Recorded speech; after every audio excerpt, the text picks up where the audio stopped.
Hello friends, welcome to Kavi Foods. இன்னைக்கு நம்ம stove அடைப்பு ஏற்பட்டு சரியா எரியல அப்படினா நம்ம வீட்லயே எப்படி க்ளீன் பண்ணி சரி பண்ணலாம்ங்கறத இந்த வீடியோல பார்க்கலாம் வாங்க फ्रेंड्स.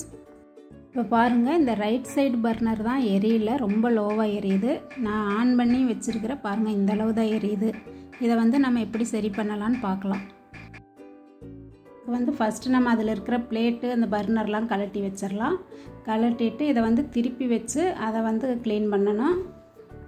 ஸ்டவ் எரியல அப்படின்னா நம்ம உடனே கடைக்கு கொண்டுட்டு போய் ஒரு நாளாக வெயிட் பண்ணி வாங்கிட்டு வருவோம். இதை நம்மளே 5 நிமிஷத்தில் வீட்டிலேயே சரி பண்ணிடலாம். இப்போ ஸ்டவோட பேக் சைடில் இந்த மாதிரி ஒரு ஹோல்ஸ் தெரியும், அதை நம்ம குத்தி விட்டோம்னாலே சரியாயிரும்.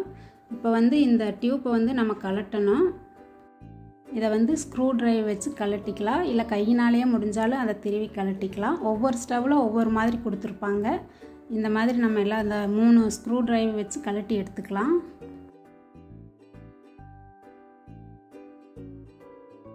இப்போ இதை எடுத்துடலாம். இதை எடுத்துட்டு நம்ம க்ளீன் பண்ணும்போது தான் ஈஸியாக இருக்குது. இல்லை அப்படின்னா இந்த ஹோல்ஸ் தெரியாது நம்மளுக்கு. இப்போ இதை எடுத்தாச்சு. இனி இதை எப்படி க்ளீன் பண்ணலான்னு பார்க்கலாம். அப்போ இந்த மாதிரி ஊசி எடுத்துக்கோங்க, நம்ம துணி தைக்கிற அந்த ஊசி. இதை நம்ம இதை குத்தி எடுக்கும்போது அந்த ஓட்டையில் இருக்கிற அழுக்கெல்லாம் வந்துடும். இதை ஒரு நூல் கோர்த்து வச்சுக்கோங்க.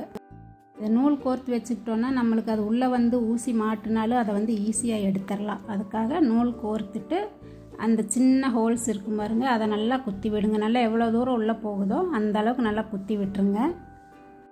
நம்ம சமைக்கும்போது அந்த தண்ணி இந்த மாதிரி இதெல்லாம் உள்ளே போய் தான் இந்த ஹோல்ஸ் அடைச்சிக்கிட்டு நம்மளுக்கு பர்னர் எரியாது. இப்போ இதை நல்லா குத்தி விட்டுட்டோம் அப்படின்னா நல்லா ஈஸியாக நல்லாவே எரியும்.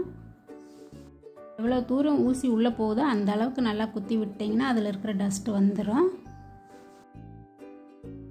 இப்போ நல்லா குத்தியாச்சு. இனி அந்த ஓஸெல்லாம் வச்சு நல்லா டைட் பண்ணிடலாம். ஏற்கனவே இருந்த மாதிரியே டைட் பண்ணிக்கலாம்.